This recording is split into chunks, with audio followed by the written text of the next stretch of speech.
healthy doesn't mean it's healthy for you. Just because a friend is doing something healthy and getting results doesn't mean it's going to work for you. Yes, you've landed on the Me and My Health Up podcast. I'm your host, Anthony Hartcher, nutritionist, lifestyle medicine specialist. The purpose of this podcast is to enhance and enlighten your well-being. And today we'll be doing it on the subject of finding your middle road, finding the road that works for you.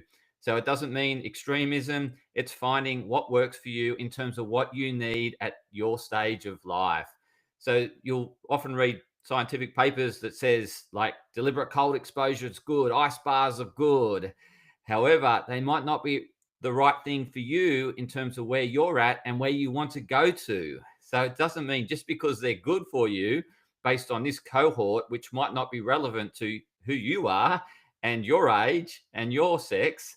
So we need to make sure that we understand the science and what they're ultimately trying to, the objectives they're trying to resolve or seek or find in the paper, and what their conclusions was, and who they were working with. What was the cohort they were working with? Is it relevant to you? And that's the question. And often these studies are done on a population that's totally different to you, that's got no relevance to you, and you don't ultimately seek the same goal as what they're seeking. So we can get carried away with friends doing various things such as 4-day fast or water fast or dry fast, whatever it might be, and they get some results and you think, oh, maybe I should do that. Maybe I should jump on board. And you do, but you don't get the same results because everyone's different. Everyone's unique and special and different. And your goals might not be aligned to their goals. We have unique goals in terms of what we want to achieve around our health. I often see clients that come to me and say, I'm doing everything healthy, but I'm gaining weight. And that's the thing.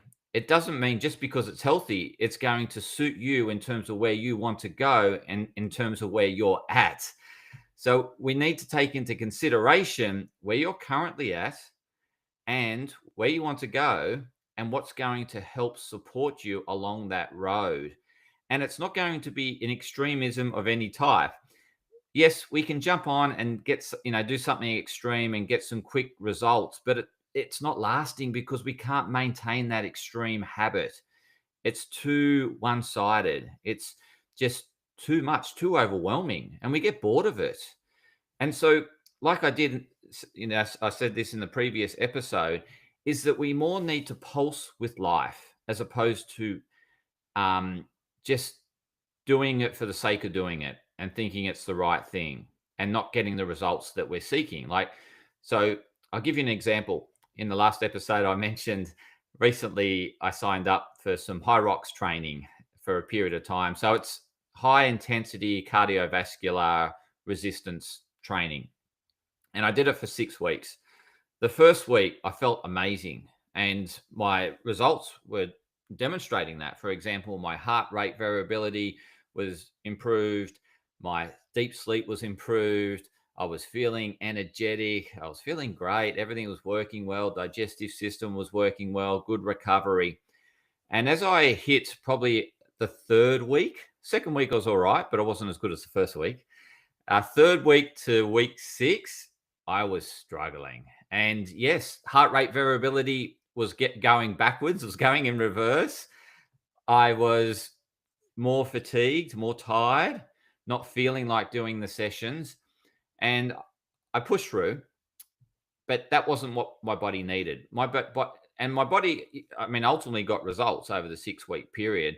But I think I would have got more optimal results around the 1 to 3 week mark. And I think 3 to 6 was sort of sending me in the other direction. And I'm in recovery phase now from it. At least I listened to my body in the end and stopped doing the high intensity cardio training. And I looking for more balance. So yes, it helps. So high intensity cardio training is great, but the amount you do will be either helpful or a hindrance. So if you do excess amounts, like I was training 3 to 4 times a week on top of doing martial arts, and that was way too much. And I realized that in the end. So I pulled back and just focused on the martial arts. So it's really finding that middle road. So, yes, starting, you'll feel good, but it doesn't mean it's going to stay good. And it doesn't mean the results will be constant linear progress. I hit the tipping point and then went in reverse, and I'm in recovery phase now. So, what I found is when I stopped doing it, um, obviously things were still not great. And I had to then go and do things to how am I going to improve this without doing high intensity cardio training? What's my next catalyst? And so I went to massage. I went to the chiropractor one day, and in one day that flicked the switch for me. So overnight, heart rate variability improved, and my what else? The other one that really improved, deep sleep. Deep sleep was came back as well. So deep sleep and heart rate variability has improved, and I'm starting to feel much better. So it was, I was doing a bit of recovery, not doing the sessions, doing more stretching, doing lower intensity, but it wasn't enough to flip the switch. I needed to do some additional support, and I found the massage and chiropractic adjustment was that catalyst for me. And so now it's getting back to finding that middle road.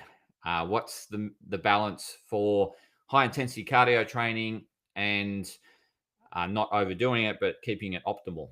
So it doesn't mean more is better. And it's finding out how much is right for you. And so you want to just not keep doing things for the sake of doing it because it's considered healthy. So, you could get dialed into the health benefits of high intensity cardio training. The health benefits are that you can get good weight loss from it. You can also improve deep sleep, for example. You can, it will help with heart rate variability to a point.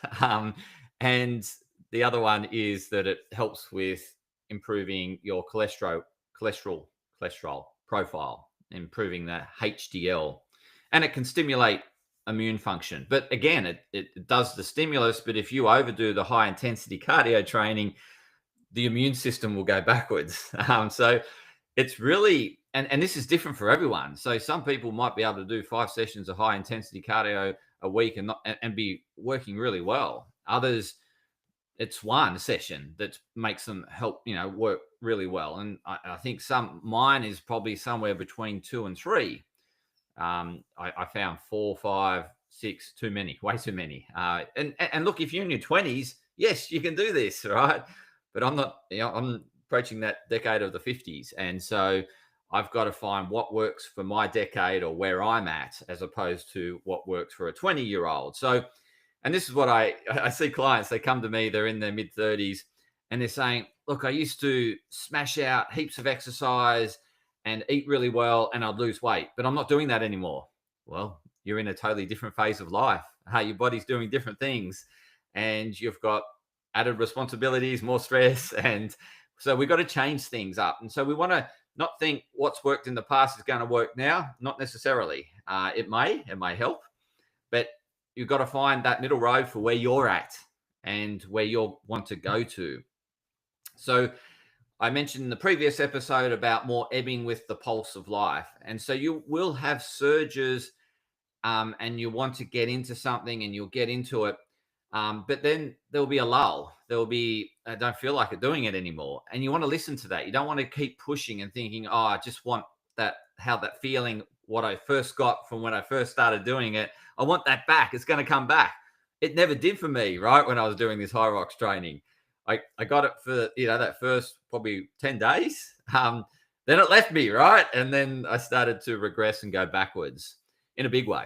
And so I'm in that recovery phase coming out now, and then working out what's going to be best going forward in terms of the middle road. So there is experimental. So, you need to apply, listen to your body, and then and then change around what you're doing and change the formula. And so this is a constant work in progress, and it's constantly changing based on where you're at in life, what you've got on in life, what's happening with the weather, what season you're in. There's so many variables, and we need to be adaptable to the seasons. We need to be adaptable to what you've got on in life. Sometimes you need to pull back in order to go forward. Sometimes it's best just to push forward, right? And it's working out when to just to push forward or when to pull back. And that's what you want to play with and try it and add variation. I think variation is really important. When we keep doing something constant, it becomes like it doesn't move the needle whatsoever.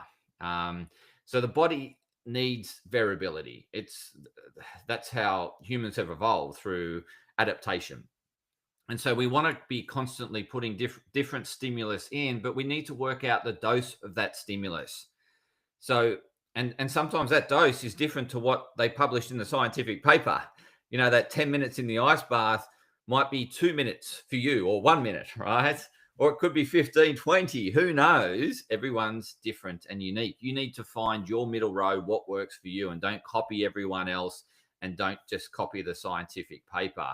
You're completely unique to the cohort that was studied in the scientific paper. So don't get carried away. Find your journey, and health is your journey. No one else's journey. It's your journey. It's your individual journey. Yes, you can get the support of others and expertise, but you need to apply it in your way, your unique way, to get the best results, and constantly keep checking in with your body. How's it feeling? How are you feeling mentally? How are you feeling emotionally? Check in constantly as to, yes, is it continuing to help, move you in the direction you want to go? And sometimes moving in the direction you want to go is a few steps back, right? It is taking that time out. It is having that rest. It is missing a workout or adding an extra workout in. It's a constant flow. It's ebbing and flowing, and we need to ebb and flow with it. And you'll get better with it over time. Over the course of time, you'll get better with the ebbing and flowing, and you'll find out when to pull back and when to push forward.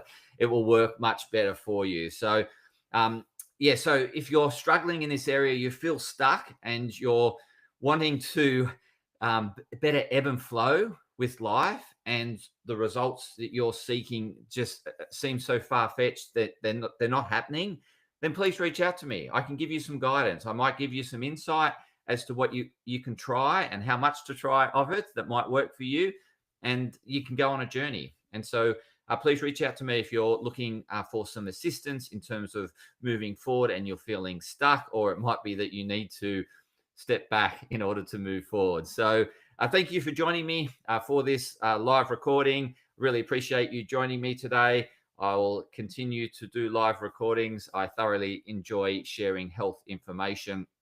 If you've got any questions you want answered, please put them in the comments below, and I'll address them on the next podcast. Please interact with me. I'm here to enhance and enlighten your well-being, and I want to do that in the best possible way. So please interact, please leave comments, please share feedback, and let's grow together and continue to health up.